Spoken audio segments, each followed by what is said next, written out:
Good afternoon, sir. Good afternoon.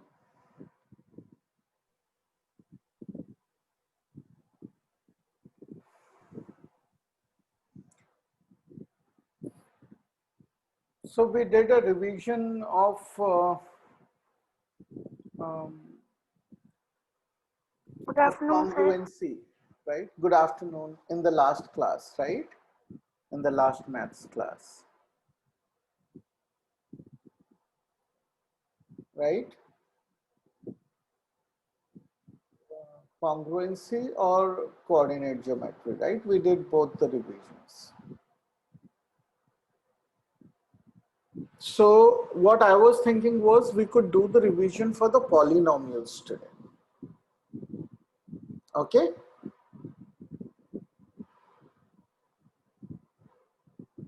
Polynomials is coming in your exams, right?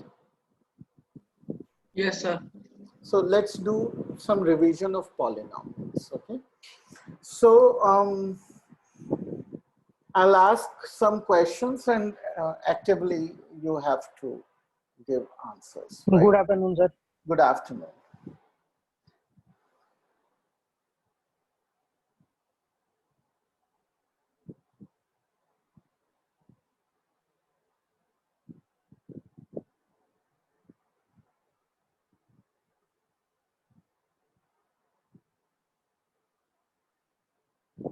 ठीक है?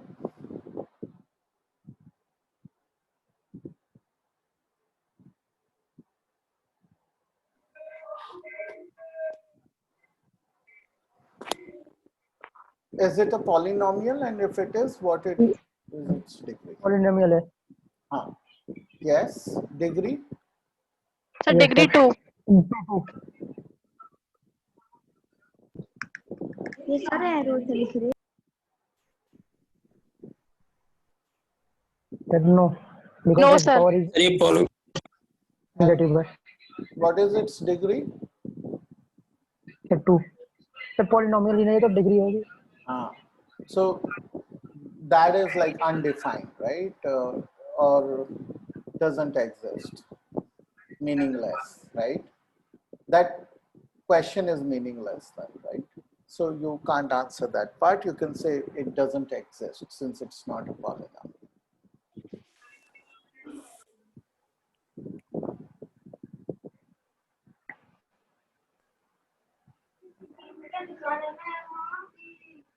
Sir, no.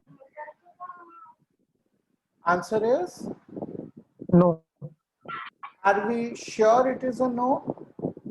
Yes, sir. Yes, sir. 100%. Okay. See, this is this.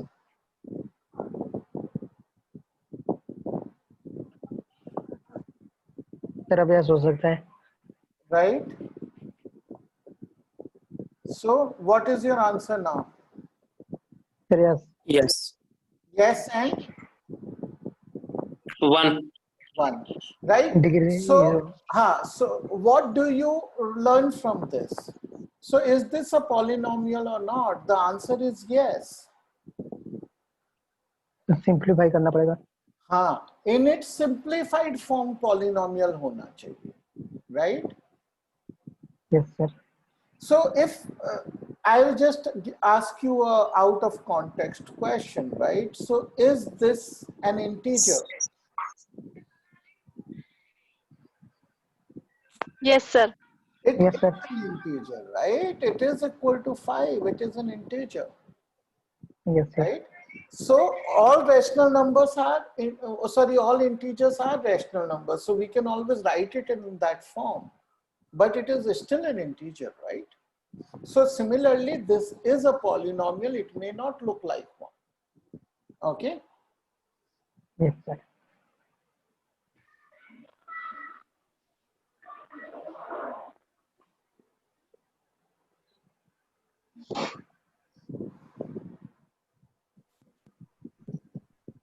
Is it a polynomial? Yes, sir. Yes, sir. It is a polynomial. What is its degree? 2. So 2. Again, Sir, 1 होगा. Sir, 1 degree 1. is 1 actually, right? Because this is Sir, x x square square plus cut जाएंगे. 4x plus 4. sorry, yeah, minus x square minus 2x minus 1, right? So this goes. So we are just left with 2x plus 3, right? So the degree is 1. Okay, so otherwise, if all are very simple questions like this, there is nothing difficult to do, right? Sir ये -2x हो गया sir, +2x होना चाहिए. Plus 2x, right? 4x minus 2x. Sir plus का होना चाहिए. हाँ, वो ब्रैकेट खोल दिया ना मैंने, यस सर. ये वाला ब्रैकेट खोला है ना, इसलिए माइनस हो गया, राइट? कुछ सही है Yes, ना sir. ये? यस सर हाँ, सही है. हाँ. अब ये बताइए, is it a polynomial? Sir ये कांस्टेंट पॉलिनोमियल है. हाँ, तो but Yes, the sir. Question that is asked is it a polynomial और not? Yes. The Yes, sir. answer is yes. And there is second part to the question. अगर polynomial है तो degree बताइए. The zero. Degree is 0. 0. Okay. Now next. Is it a polynomial? Yes sir. Hmm? Yes, sir. Yes. Yes. And what is its degree? Sir, undefined. Zero. Zero. Undefined. Undefined. ठीक है, तो अब ऐसे polynomial को क्या बोलते हैं? Sir, constant polynomial. Constant polynomial. Okay, और ऐसे पॉलिनोमियल को क्या बोलते हैं? Zero polynomial. Zero polynomial. ठीक है, तो कांस्टेंट पॉलिनोमियल तभी होता है जब कांस्टेंट टर्म जीरो नहीं होती. जब कांस्टेंट टर्म भी जीरो हो जाती है तो वो जीरो पॉलिनोमियल कहलाता है और उसकी डिग्री अनडिफाइंड होती है. और इसकी डिग्री अनडिफाइंड होती है क्योंकि भाई मैं इसको ऐसे लिख दूं, मैं इसको ऐसे लिख दूं, कुछ भी लिख दूं, राइट? तो इसकी कोई डिग्री नहीं है, तो जीरो से मल्टीप्लाई होकर हर एक चीज जीरो हो जाती है, राइट? लेकिन इसकी डिग्री है क्योंकि मैं इसको ऐसे लिख सकता हूं, केवल इस तरह. अगर मैं इसको बाय चांस ऐसा लिखना चाहूं तो गलत हो जाएगा, आंसर अलग हो जाएगा, राइट? तो वो इसकी डिग्री तो क्लियरली जीरो है, लेकिन जीरो पॉलिनोमियल की कोई डिग्री नहीं होती, अनडिफाइंड होती है. मतलब कोई नहीं होती का मतलब उसको डिफाइन नहीं किया जा सकता क्योंकि वो कोई भी वैल्यू एज्यूम कर सकती है, और ऐसे नंबर को जो कोई भी वैल्यू एज्यूम कर ले उसको हम नंबर नहीं मान सकते, राइट? सो वो अनडिफाइंड है. तो हमें पॉलिनोमियल समझ आना चाहिए, डिग्री ऑफ पॉलिनोमियल वो सिंप्लीफाइड फॉर्म में होती है, समझ आना चाहिए. कांस्टेंट पॉलिनोमियल और उसकी डिग्री जीरो होती है, समझ आना चाहिए. और जीरो पॉलिनोमियल होता है और उसकी डिग्री अनडिफाइंड होती है, समझ आना चाहिए. तो जो थियरी पार्ट है वो हमारा इस चैप्टर का हो जाता है उससे. ठीक है, चलिए आगे बढ़ते हैं कि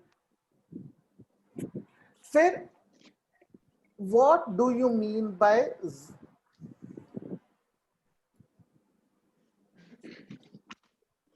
zeros of a polynomial?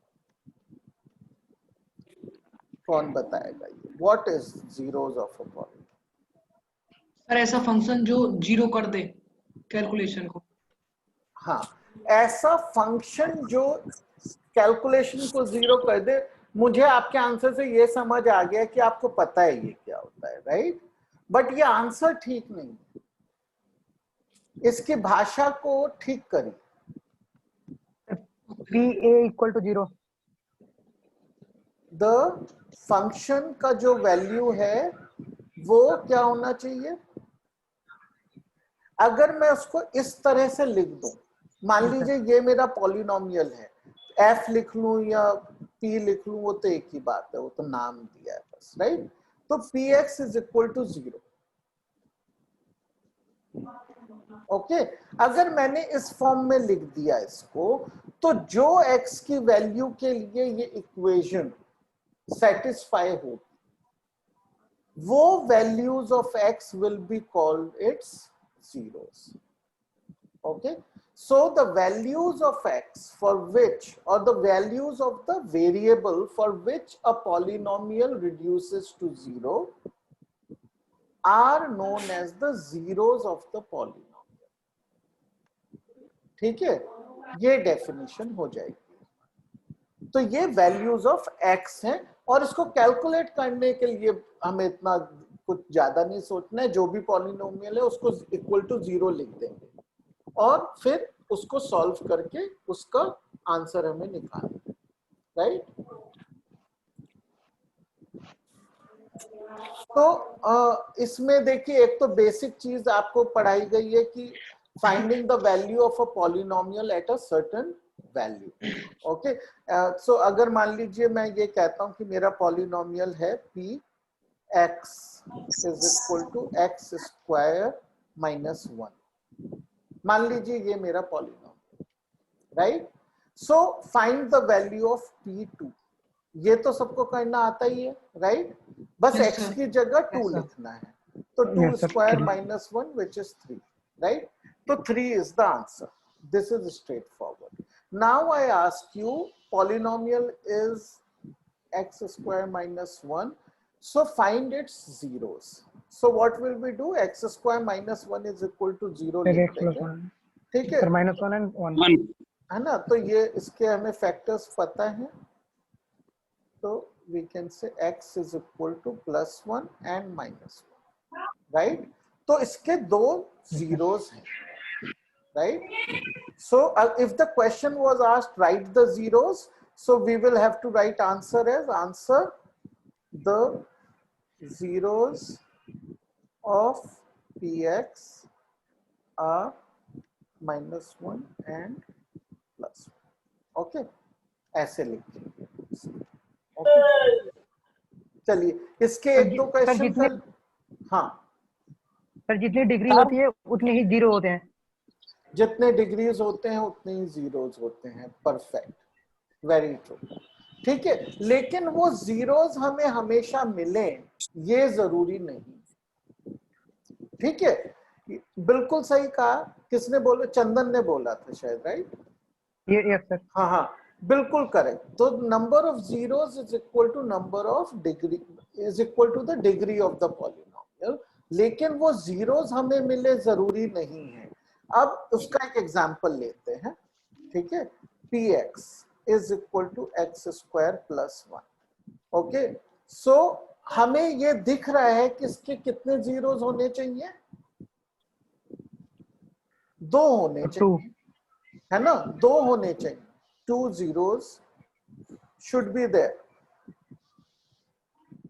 Actually that is a correct should be there, right? That is a correct statement. लेकिन the funny part is we can't find it because x square is equal to minus 1, so x is equal to plus minus under root of minus 1, right? But ये तो हमें करना ही नहीं आता है। हमने ये माना हुआ है कि नेगेटिव नंबर्स के स्क्वायर रूट्स नहीं होते, राइट? तो इस वजह से इसके 2 होने चाहिए थे, लेकिन हम ढूंढ नहीं पाए। तो अगर हमारे एग्जाम में ये क्वेश्चन आता है कि इसके जीरोस कितने हैं, तो क्या आंसर देंगे?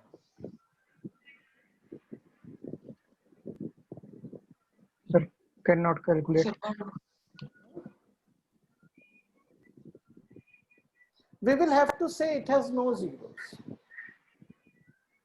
right? Yes sir. We will have to say it has no zeros, क्योंकि ये फंक्शन की कोई भी वैल्यू हम रियल नंबर में डालें, कोई भी रियल वैल्यू डाल के हम इसको जीरो नहीं बना सकते, ठीक है। तो चंदन जो आपने बोला कि उसके जीरोस उसकी डिग्री के बराबर होते हैं, एक्चुअली ये मैथमेटिकली गलत नहीं है स्टेटमेंट, लेकिन जितनी नॉलेज हमें आज है उसके हिसाब से हम वो हमेशा उतने जीरोस निकाल नहीं पाए, राइट? सो अगर आपके पास क्वेश्चन आ गया एग्जाम में कि एक्स क्यूब प्लस एक्स के फाइंड इट्स जीरोस, तो क्या आंसर आएगा? तो हमको लिखना पड़ेगा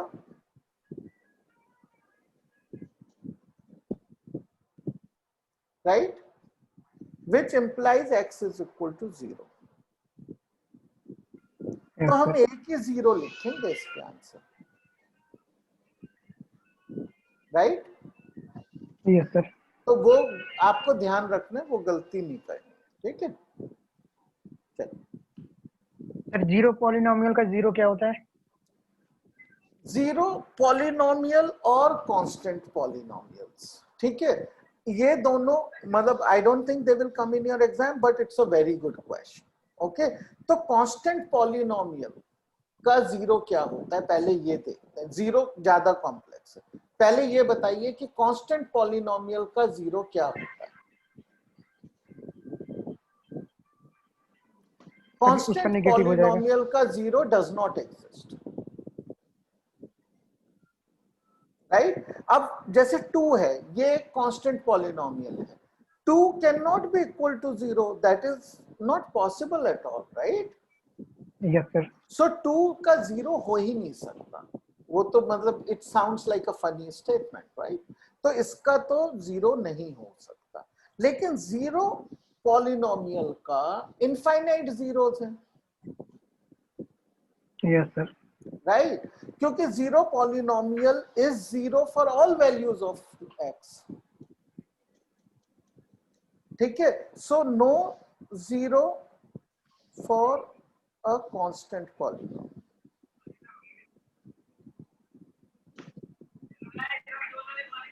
But infinite zeros for zero polynomial,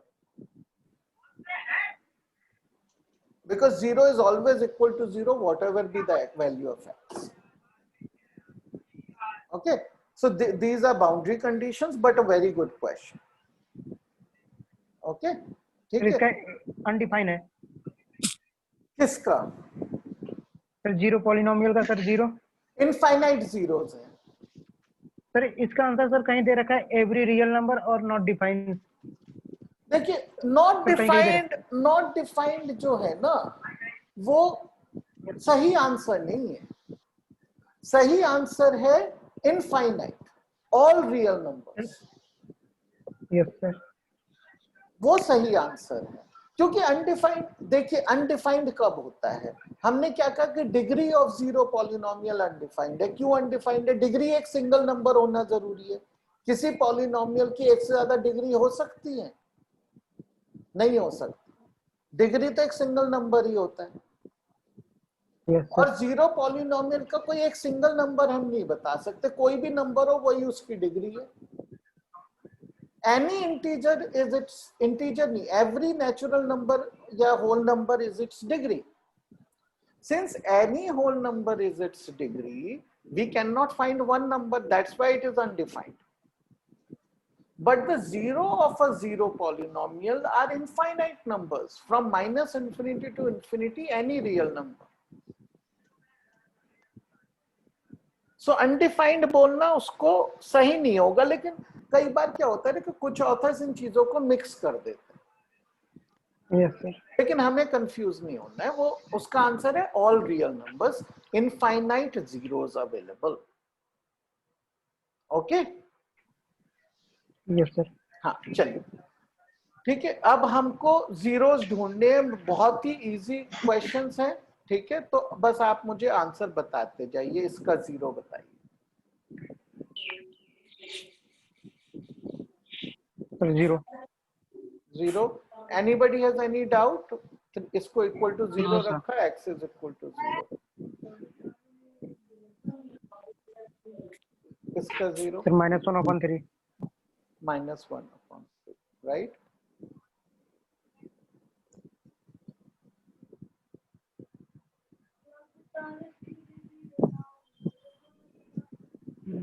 four. 2/3.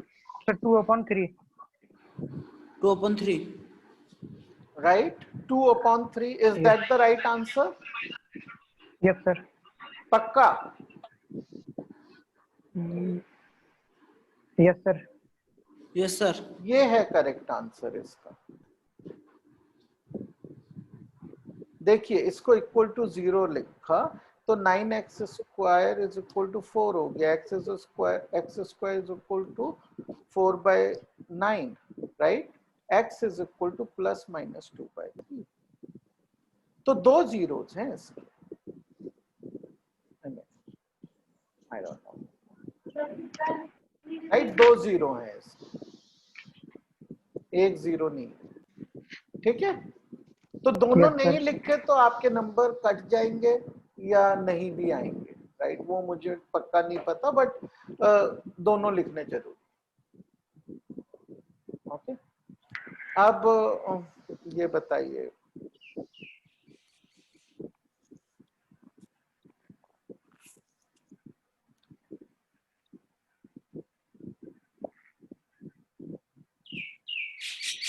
Yes, इसको -9 सर, इससे पहले तो फैक्टर बनाएंगे। तो फैक्टराइजेशन आपने 7th और 8th दोनों क्लासेस में किया है ना? तो Yes, sir. Splitting the middle term वाला आता है आपको। सर 3 नंबर हो जाएंगे सर। हाँ, तो क्या आएगा? 0 क्या x है? + 3 का whole square. x + 3 whole square is equal to 0 आया, तो x इज इक्वल टू -3 आया। इस केस में एक ही आया 0, राइट? क्योंकि Yes, sir. आए तो एक्चुअली 2 हैं, 2 क्या आए? -3 भी आया और -3 भी आया, बट इनको 2 बार लिखना तो waste of paper and ink है ना, तो हम आंसर केवल -3 लिखेंगे, ये एक ही लिखेंगे। Okay, so there are 2 zeros but they are the same zeros, so we will just write it once, you don't have to write it twice, ठीक है?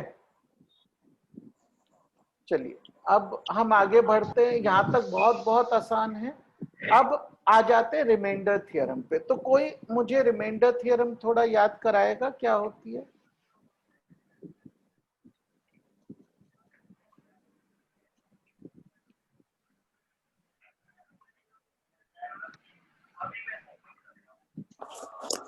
Polynomial px divided by x minus a and a is left, sir.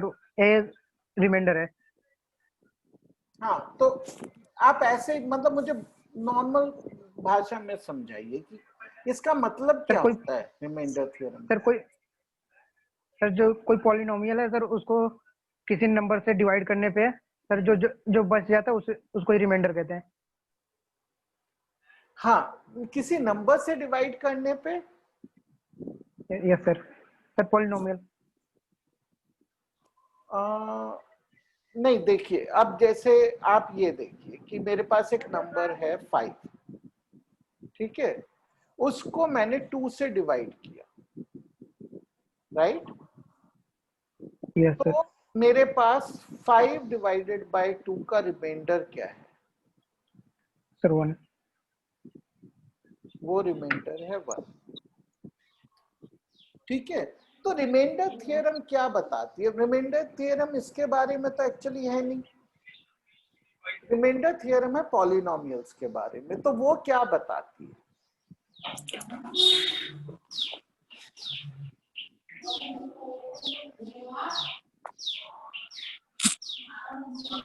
क्या बताती है वो? कि मेरे पास एक polynomial है, ठीक है? Let's say that polynomial is p of x, okay? कुछ भी हो सकता है आगे, राइट? तो ये एक पॉलिनोमियल है, इसको मैं डिवाइड कर रहा हूं x माइनस a से, ओके? तो मैं क्या कर रहा हूं? px divided by x minus a, right? तो क्या आएगा? मुझे एक कोशेंट पॉलिनोमियल आएगा, राइट? और फाइनली एक नंबर आएगा रिमाइंडर, एक नंबर ही होगा वो रिमाइंडर, ठीक है? बाय x माइनस a आएगा। ऐसा ही होता है ना कि रिमाइंडर, ये चीज मैं और डिवाइड नहीं कर पा रहा तो ये बच जाएगी मेरे पास, राइट? तो ये मेरा रिमाइंडर। तो ये रिमाइंडर मैं नॉर्मली कैसे निकालता हूँ रियल लाइफ में? मैं ये एक लॉन्ग डिवीजन करता हूँ, राइट? जब मैं डिवीजन कर लेता हूं तो उसके बाद एक नंबर बचता है, क्योंकि हमेशा एक नंबर क्यों होगा? किसी को ये पता है? मैं ये कहूं कि ये भी एक पॉलिनोमियल हो सकता है, ये नंबर क्यों होता है रिमाइंडर हमेशा?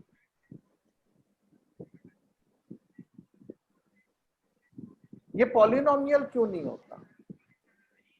Anybody can answer that question? देखिए रिमाइंडर की डेफिनेशन क्या है?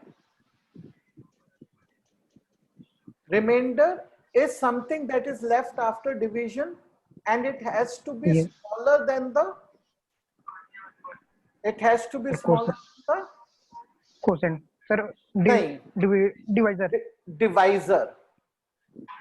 डिवाइजर से छोटा होना चाहिए, राइट? तो हम देखिए ये टर्म्स याद होने चाहिए हमें कि क्या होता है कि अब जैसे मैं किसी चीज को डिवाइड कर रहा हूँ, राइट? तो यहाँ पे जो मैं लिखता हूँ वो क्या होता है? डिविडेंड। ठीक है, जिसको मैं यहाँ लिखता हूँ वो होता है डिवाइजर। जो यहाँ ऊपर चीज आती है वो होती है quotient. I think my spelling are correct. I'm pretty bad with the spelling. Okay, but it's okay. So we get a quotient here. Okay. और फिर हम ऐसे ऐसे ऐसे करते रहते हैं, एक फाइनल चीज आती है जिसको मैं और डिवाइड नहीं कर सकता, उसको बोलते हैं हम रिमाइंडर। ठीक है ना, राइट? तो अब जैसे मान लीजिए मैंने 100 को डिवाइड किया 7 से, राइट? तो ये हमारा डिवाइजर हो गया, डिविडेंड हो गया, 1 से किया 7 आया। Can I say 30 is my remainder? No sir. क्यों नहीं बोल सकते? सर ये डिवाइजर से सर ज्यादा है। हाँ, जब तक ये 7 से कम होना चाहिए, इक्वल भी नहीं हो सकता। Yes sir. ये इससे कम ही होना चाहिए। जब ये इससे कम होगा ना तभी मैं इसको रिमाइंडर बोलता हूं। अब ये जो कम का डेफिनेशन है ये हम जानते हैं, नंबर्स में कम ज्यादा होता है ना? कोई भी मुझसे पूछेगा कि भाई 6 बड़ा है या 7 बड़ा है, मैं एकदम बता दूंगा, राइट? लेकिन अब आप मुझे ये बताइए कि कौन सा इसमें बड़ा है? एक्स स्क्वायर बड़ा है या 2x + 1 बड़ा है? X square. क्यों है ये बड़ा? सर इसकी डिग्री, इसकी क्योंकि डिग्री ज्यादा है। इसकी वैल्यू से हमें कोई मतलब नहीं है, राइट? क्योंकि अगर मैं x = 0 डालूं ये तो 0 हो जाएगा, ये 1 हो जाएगा, तो कुछ वैल्यूज में ये बड़ा हो सकता है, उससे मुझे कोई भी मतलब नहीं है। मुझे केवल एक चीज से मतलब है, डिग्री से, राइट? इसकी डिग्री बड़ी है तो ये बड़ा है। ठीक है, तो इसीलिए जब हम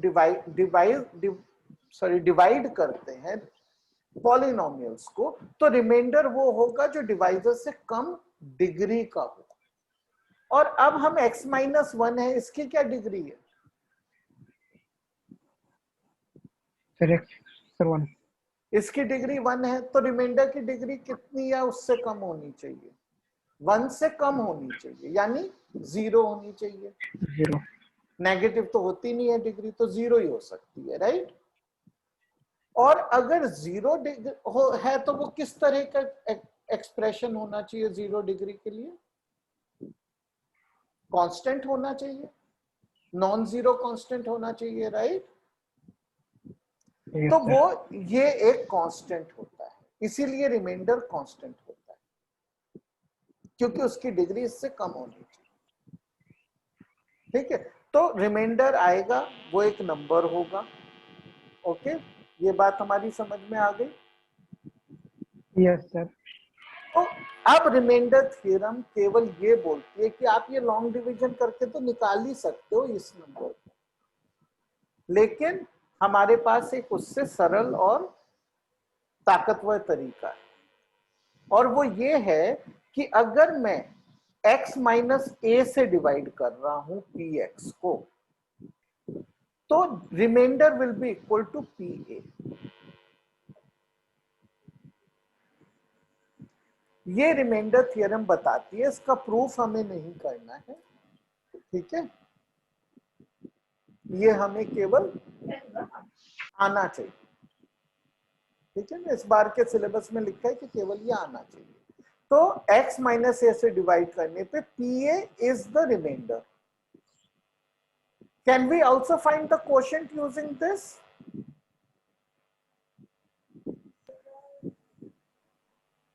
It doesn't help us find the quotient, okay?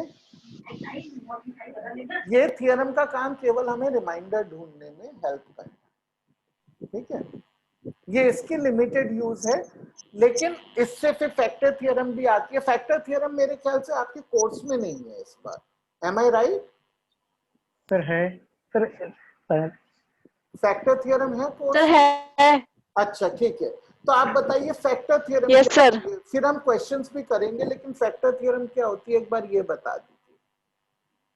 Sir reminder 0 हो जाएगा सर अगर किसी पॉलिनोमियल का कोई फैक्टर है तो। अगर if x minus a is if x minus a is a factor of p x, right, then pa is equal to 0, right? ये तो इतनी आसान चीज है कि बच्चा भी बता ही देगा, राइट? ये कोई बड़ी बात है ही नहीं। अगर आपको रिमाइंडर थ्योरम आता है तो ये ऑब्वियस है, राइट? क्यों ऑब्वियस है? अगर रिमाइंडर 0 होता है तो हम क्या बोलते हैं कि डिविडेंड डिविजिबल था डिवाइजर से, और अगर किसी डिवाइजर से कोई डिविडेंड डिविजिबल होता है तो वो उसका फैक्टर होता है, राइट? तो हम खाली ये बोल रहे हैं अगर रिमाइंडर 0 है तो ये इसका फैक्टर है, तो इसलिए फैक्टर थ्योरम में कोई खास बात नहीं। रिमाइंडर थ्योरम समझना है तो फैक्टर थ्योरम ऑटोमेटिकली समझ आता है, ठीक है। चलिए हमने इसके थोड़े से क्वेश्चन कर लेते हैं जिससे कि ये चीज हमें और समझ आ जाए। सबसे पहली चीज हम करते हैं, एक लॉन्ग डिवीजन का क्वेश्चन करके देखते हैं, राइट? तो क्वेश्चन ये है, ये आपकी बुक का एग्जाम्पल है, लेकिन आप बुक से मत देखिएगा, अभी अपने आप से करिए।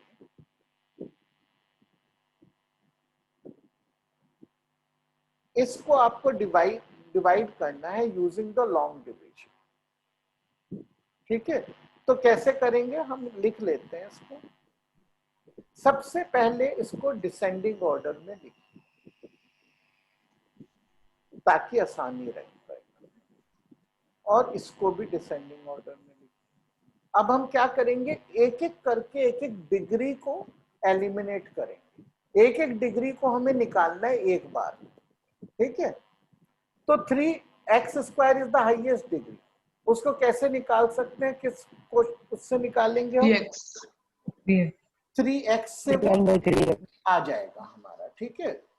3x² plus 3x, right? अब इसको सब्ट्रैक्ट कर देंगे। ये बिल्कुल वैसे ही है जैसे हम नंबरों को करते हैं, ये हमारा चला गया और -2x आ गया, ठीक है।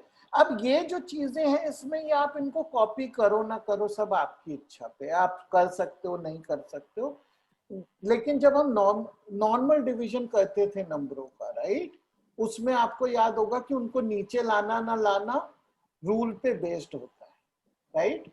We can not just bring any number down, you remember,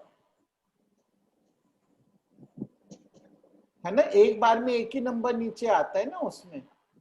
इसमें हम वी डोंट केयर, इसमें कोई फर्क नहीं है, क्योंकि इसमें प्लेस वैल्यू और फेस वैल्यू का कॉन्सेप्ट नहीं होता ना, जो चीज है सो है, सभी का फेस वैल्यू है, कोई प्लेस वैल्यू का कॉन्सेप्ट नहीं है, इसलिए हमें कोई टेंशन नहीं है।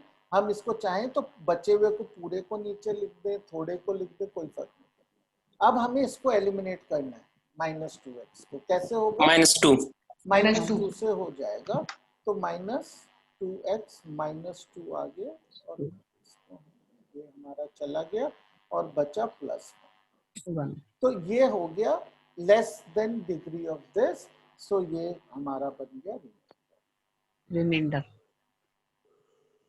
ठीक है।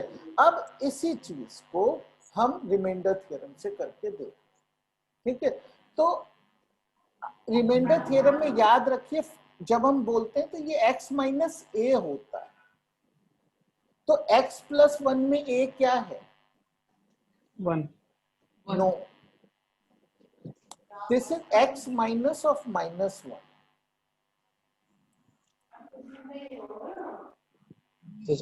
इस चीज पे ध्यान दीजिए. See we are running out of time, लेकिन ये चीज बहुत क्लियर होनी चाहिए आपको. रिमाइंडर थ्योरम में जो फैक्टर की हम बात करते हैं ना, डिवाइजर की, वो x माइनस ए बोलते हैं हमेशा. तो इस जगह भी ना, तो आप बताओ ना. प्रशांत बेटा म्यूट पे जाइए. हाँ, तो ये x माइनस ऑफ माइनस 1 है ये. तो रिमाइंडर कैसे आएगा हमें?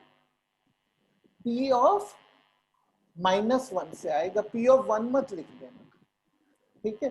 तो अब लिख के देखते हैं. 3 ऑफ माइनस प्लस, सो ये तो 1 3 हो गया. Minus 1 is equal to, okay. तो ये सेम आया. अगर आपने लिखा होता यहाँ पे प्लस 1 तो आंसर बिल्कुल अलग आता, जो गलत है. Okay, yes sir. तो इस चीज का ध्यान रखिए. एक और क्वेश्चन करते हैं, हमारे पास है अभी 3 मिनट.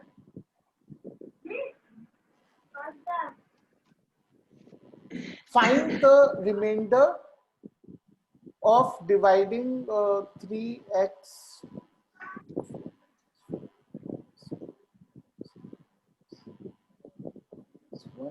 by x plus 2. इसका रिमाइंडर निकालना है, ठीक है? और आप में से कुछ लोग इसी को x माइनस 2 से डिवाइड कर, ठीक है ना? 2 क्वेश्चंस में डिवाइड कर दिया मैंने इसी को. अपनी इच्छा है, कोई ये ले लीजिए, कोई, और मुझे आंसर बताइए.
आया आंसर?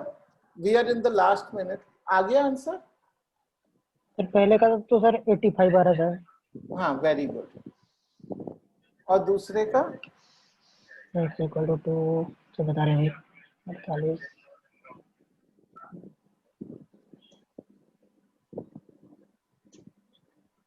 सर दूसरे का 9. Very good. Okay, so you see it's a huge difference. Okay, तो ध्यान रखिएगा साइन का. बाकी इसमें इससे अधिक कोई ज्यादा मुश्किल काम नहीं है. थोड़ा सा फैक्टर थ्योरम और आइडेंटिटीज बचे हैं, राइट? वो